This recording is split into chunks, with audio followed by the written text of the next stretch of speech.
जाति निवासी का जरूरत पड़ा था स्कूल में। अच्छा भी कतारें थी और जो लोग पैसा देते थे उसका जल्दी से हो जाता था, जो नहीं देते थे वो लाइन में खड़े रहते थे। तो इसी बीच में एक कोई प्रतिनिधि आया, कहा कि ये मेरा आदमी है, तो उसका तुरंत हो गया और हम लोग लाइन में लगे रह गए और शाम 5 बज गया, फिर बोला कल आइएगा। अच्छा, तो वहीं से एक जुनून और जज्बात हुआ और बहुत कुछ सोच समझ कर पॉलिटिक्स में कदम रखा। स्टूडेंट था जी। तो उस समय भी स्कूल का जो बाल संसद का चुनाव होता है उसमें प्रधानमंत्री चुना गया था और 8th क्लास में भी मैं शिक्षा मंत्री चुना गया था बाल संसद का। हाई स्कूल में भी मॉनिटर रहा और अररिया कॉलेज का जब मैं स्टूडेंट हुआ इंटर और ग्रेजुएशन लेवल पर तो मैं छात्र संघ का चुनाव लड़ा और जीता। एक क्लीन अररिया हो, आप लगातार सीमांचल के अररिया में आकर हर जगह आप दिखाना चाहते हैं और कवरेज कर रहे हैं कि अररिया कितना खुशहाल है और कितना बदहाल है। बिल्कुल, मैं आपका बहुत बहुत शुक्रगुजार हूँ। अररिया में हूँ और सीमांचल को लगातार मैं कवर करने की कोशिश कर रही हूँ और यहाँ की राजनीति, यहाँ पर यूथ पॉलिटिक्स और पॉलिटिक्स दोनों को मैं नज़र में रखते हुए कोशिश कर रही हूँ कि यूथ किस तरीके से तैयार हो रहे हैं। आने वाले वक्त में लोकसभा चुनाव है और लोकसभा चुनाव से पहले क्या कुछ यूथ कर पाएंगे और दूसरा ये होगा कि यहाँ के MP MLA किस तरीके से अपने आप को 2024 के लिए तैयार कर रहे हैं और यहाँ की जनता यानी सीमांचल की जनता कितना खास कदम उठाती है। और ये भी देखना होगा कि जनता के लिए यहाँ के नेता और राजनेता, यहाँ के जो भी कैंडिडेट होते हैं वो क्या कुछ लुभावने वादे करते हैं, क्योंकि चुनाव से पहले कई वादे किए जाते हैं लेकिन वादों में कितना दम होता है उसका ऑपरेशन में लगातार करके आपको दिखाती हूँ। और इस वक्त मेरे साथ, जैसा कि मैंने आपको बताया, मोहतसिम अख्तर साहब मौजूद हैं, RJD से हैं और RJD का बोलबाला अभी फिलहाल है क्योंकि गठबंधन की सरकार है और गठबंधन की सरकार में एक न्यू पॉलिटिशियन तैयार हो रहा है। उसको देखते हुए मैं सवाल कई पूछूं क्योंकि यूथ पॉलिटिक्स से रिलेटेड इनसे सवाल होगा, नेशनल पॉलिटिक्स से इनसे कोई वास्ता नहीं है, इसलिए मैं सवाल यूथ पॉलिटिक्स से रिलेटेड ही करूंगी। तो सीमांचल में है तो सबसे पहले मोहतसिम अख्तर साहब आपका स्वागत है न्यूज़ विन पर। आपका भी बहुत बहुत स्वागत है। अख्तर साहब, आप ये बताएं कि आप यूथ पॉलिटिक्स की शुरुआत किस तरह से कर रहे हैं, क्या एजेंडा आपने अररिया में देखा कि अपने आप को यूथ पॉलिटिक्स में ढालना चाहते हैं?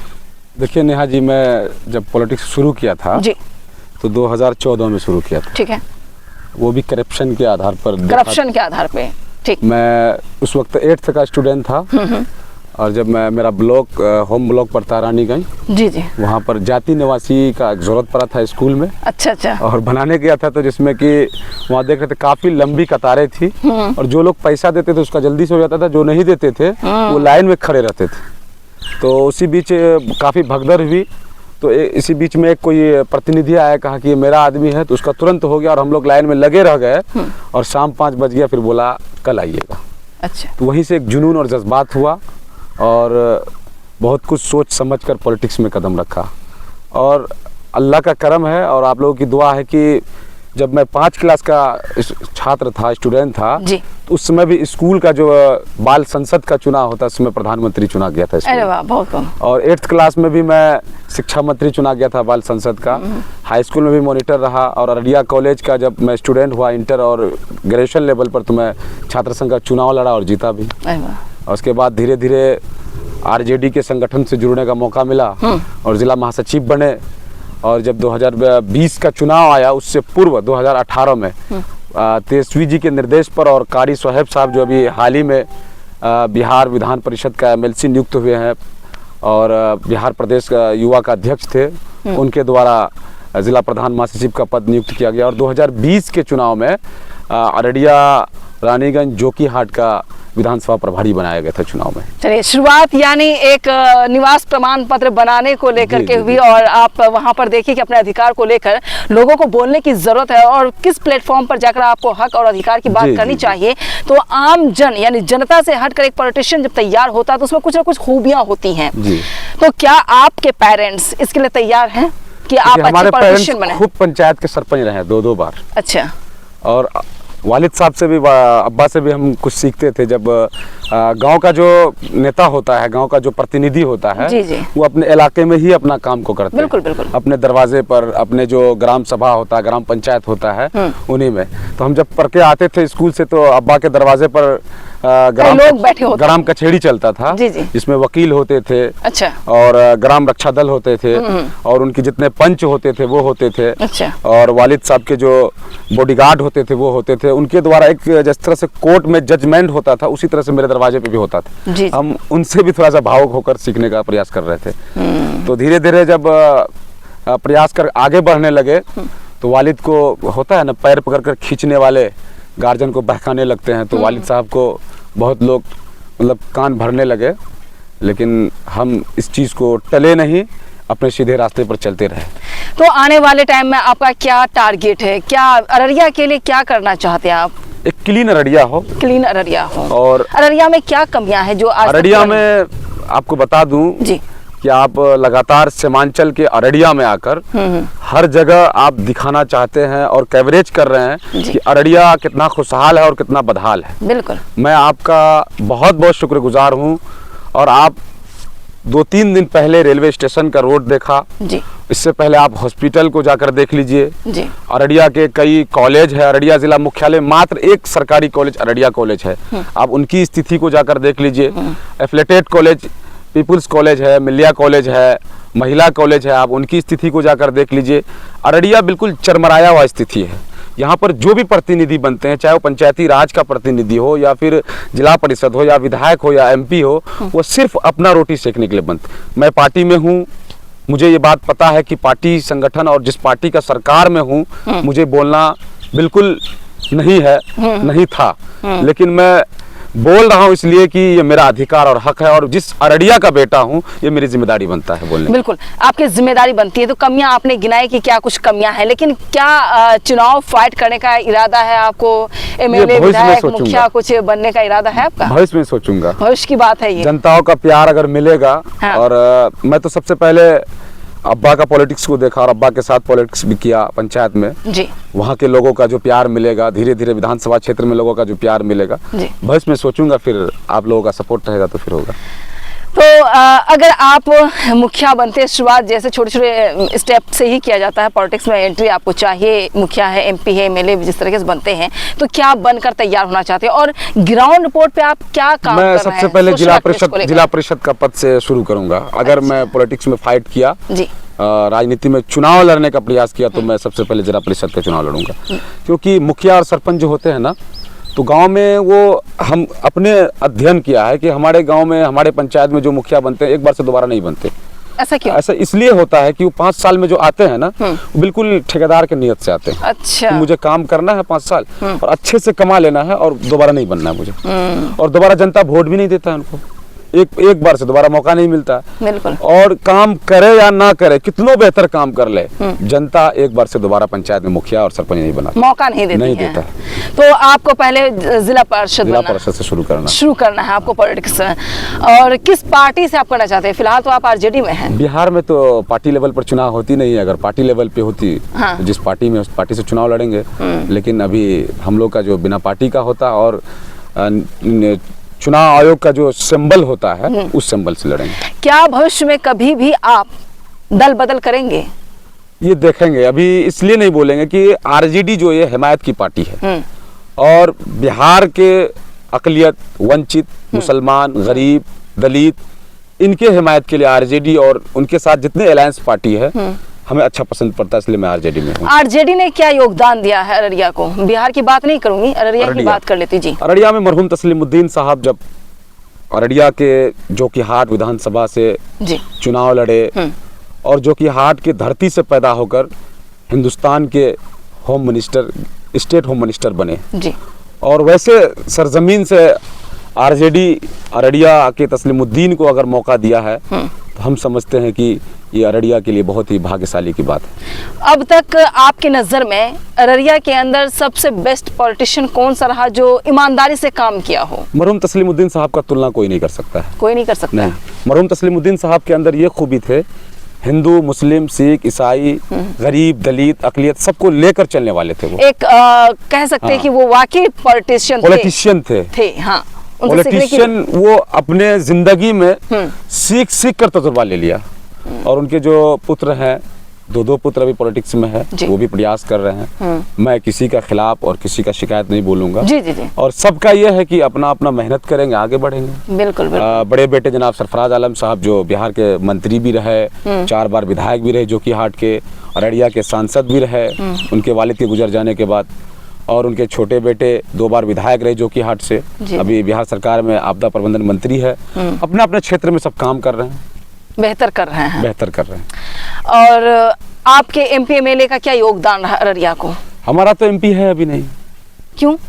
अभी आपकी पार्टी से नहीं, लेकिन अररिया से तो है बीजेपी का। अररिया से है तो हम लोग जहाँ तक देख रहे हैं जी, कि हम लोगों को देखने के बाद ही उनको लगता है कि हमारा पार्टी का नहीं है। हम ऐसा लोग क्यों? कोई काम लेकर भी जाते हैं या फिर हम लोग को निगाह अट्रैक्शन हो जाता है एक दूसरे पर, तो ये डायरेक्ट कहते हैं विपक्ष है, विपक्ष है, विपक्ष की पार्टी से हमारा कार्यकर्ता नहीं, हमारा वर्कर नहीं है, हमारा वोटर नहीं है। विपक्ष की पार्टी है तो आपको सवाल पूछना चाहिए कि जब आप सवाल पूछते हैं इसलिए तो धरना पर बैठ जाते हैं। आप एमपी हैं, इसलिए तो नेहा जी धरना पर बैठ जाते हैं, रेलवे स्टेशन रोड को लेकर या हॉस्पिटल को लेकर या कॉलेज विद्यार्थियों क्या वादे पूरे होंगे? उम्मीद है आपको?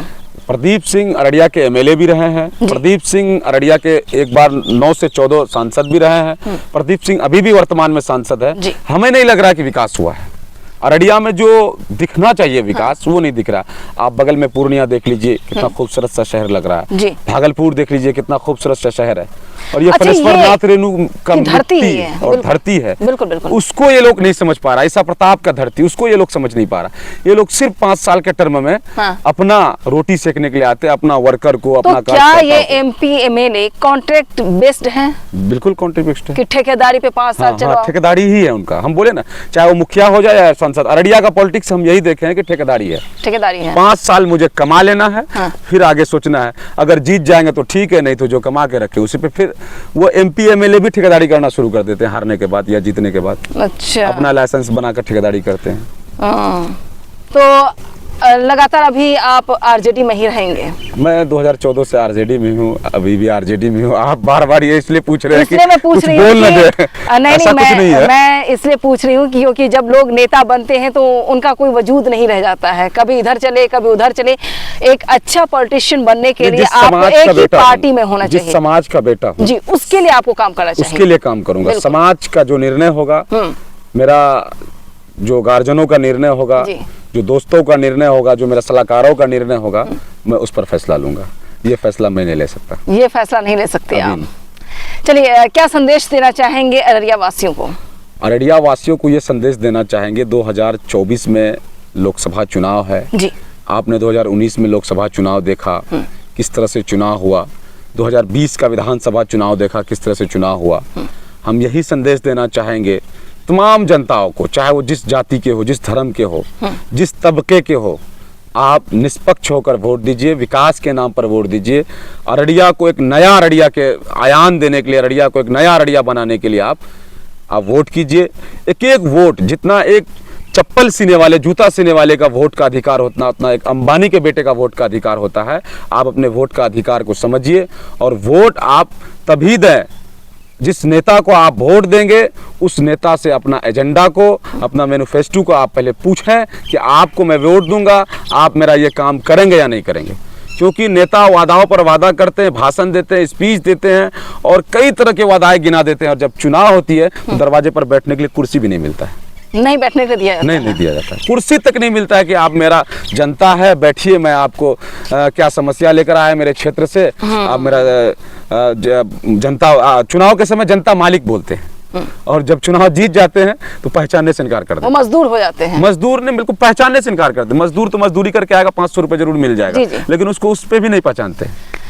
यानी बिहार की जनता को लुभावने वादे किए जाते हैं, लेकिन वादे पूरे नहीं किए जाते हैं। सोचने वाली बात है और हैरान कर देने वाली बात है कि आजादी के बाद अगर अररिया में देखा जाए एक मेडिकल कॉलेज नहीं है तो शर्मनाक है। नहीं, मेडिकल कॉलेज नहीं। और ये बता दूं मैं नेहा जी आपको, न्यूज विंग में आप बहुत अच्छे काम कर रहे हैं। आप दिल्ली में काम कर रहे थे, लेकिन आप अररिया, सीमांचल के अररिया में आकर अगर आप इस तरह के मुद्दे को उठा रहे हैं, हम तमाम युवा आपके साथ खड़े हैं। मैं ये भी बता दूं आपको कि अररिया के ग्रामीण क्षेत्र में जब आप घूमेंगे तो आप मुरझा जाएंगे। ओहो।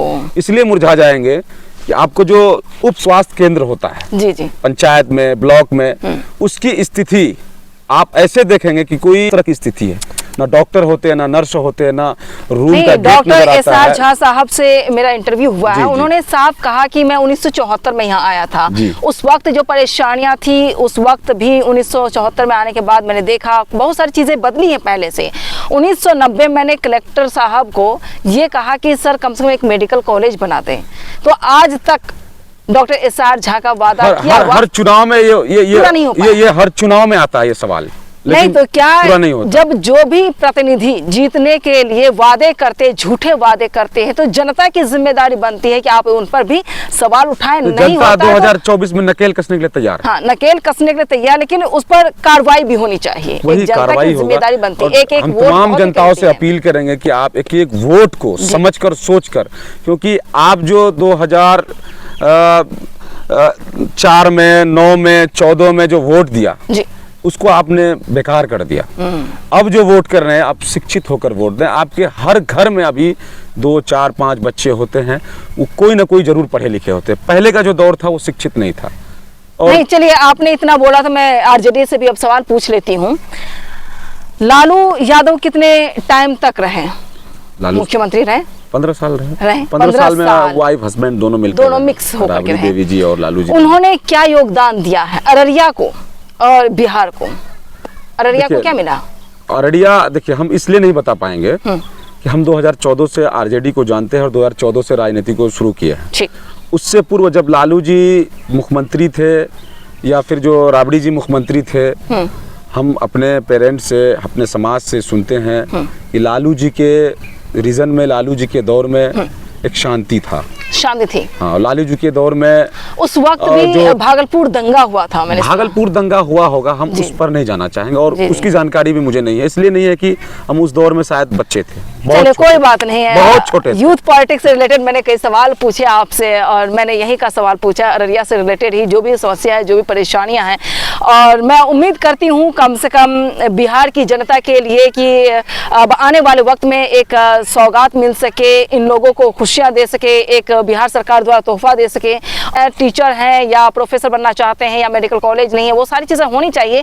अगर 2024 रोड की भी परिस्थिति बहुत ही खस्ताहाल है। आजादी से लेकर कुछ ऐसा गांव भी जी, है जी। जहाँ की जर्जर स्थिति, आप चल नहीं पाएंगे। अगर 2024 के बाद भी अररिया में विकास नहीं होता तो मुझे लगता है कि अररिया में पॉलिटिक्स को दफन कर देना चाहिए। बिल्कुल दफन कर देना। मेरा ये आखिरी सवाल और जवाब होगा सरकार जनता से। और के साथ जनता, साथ यूथ जाग चुका है। यूथ जाग चुके हैं। चलिए, मोहतसिन अख्तर साहब, आपने पूरी जानकारी दी और मुझे लगा कि आने वाले वक्त में कुछ ना कुछ बदलेगा, क्योंकि जब यूथ पॉलिटिक्स की शुरुआत होती है तो कुछ नया करने की जिम्मेदारी ठान ली जाती है। अब ये देखना होगा कि आप क्या कुछ करके अपने राज्य को तो नहीं, लेकिन अपने अररिया वासियों के लिए कुछ तो कर सकते हैं। चलिए, बहुत शुक्रिया।